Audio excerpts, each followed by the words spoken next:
Money is not evil, but the love of money, greed, is the root of all kinds of evil. You see, Jesus has competition. Money. You cannot serve both God and money. According to the Gospels, the things that you possess might very well be your greatest opportunity for kingdom fruitfulness. And according to the Gospels, the things you possess might well be the greatest hindrance you have to kingdom fruitfulness. And this is what makes greed so dangerous, is that it's nearly invisible in the present moment, but then in hindsight, it's coloring everything. It's why Eugene Peterson called greed a parasite. It's that tiny destroyer that doctors have such a hard time even finding or diagnosing, but then when it's discovered, you realize this thing is causing the whole body not to be able to function properly. Greed is the long con. It's that long, slow play that you don't recognize until it's robbed you blind. Material possessions are like no other false god. They offer us security and comfort and meaning and significance and status and identity and pleasure. So if you think that you can follow Jesus and your wealth and possessions aren't a threat to guard your heart against, you are asleep to the hold that this has on you and all of the real treasures that it's robbing you of. So John Wesley's house burns down. Everything he owns. And I honestly doubt there was a sophisticated insurance system where he could file a claim. And his response to that unthinkable loss is, no, the Lord's house burned down. Just one less responsibility for me to carry. Yeah, but Wesley was an extremist, right? I mean, come on, that is such an impractical way to live. Well, it seems to me like there's nothing extreme about Wesley if Jesus is the rabbi that we're following. Mature, maybe, but extreme, no. What does seem apparent, though, if we're going to be completely honest, is that we've spent the past couple hundred years of church history trying to prove Jesus wrong about the dichotomy. You cannot serve both God and money.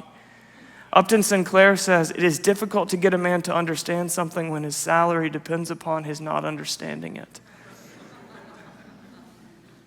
See, we are the ones who have tried to invent a version of bigger barns that don't master us, a task that Jesus said was impossible.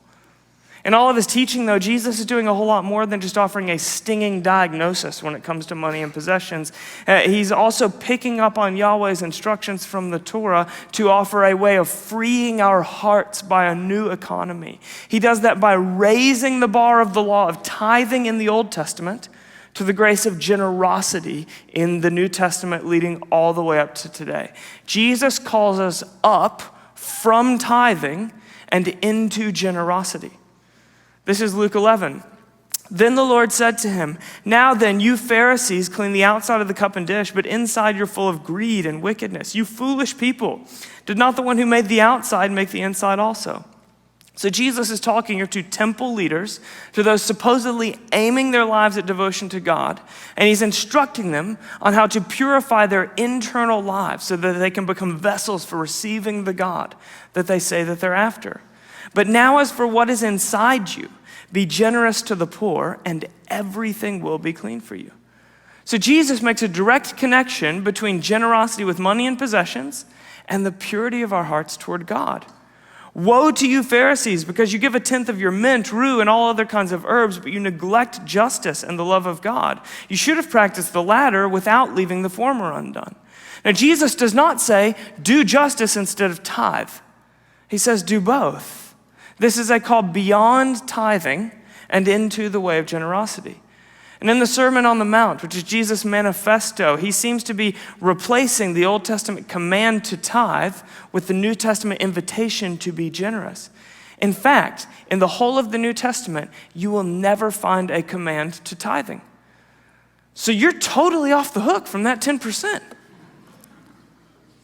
We've been set free from the law, so there's freedom in deciding what, when, and to whom we give.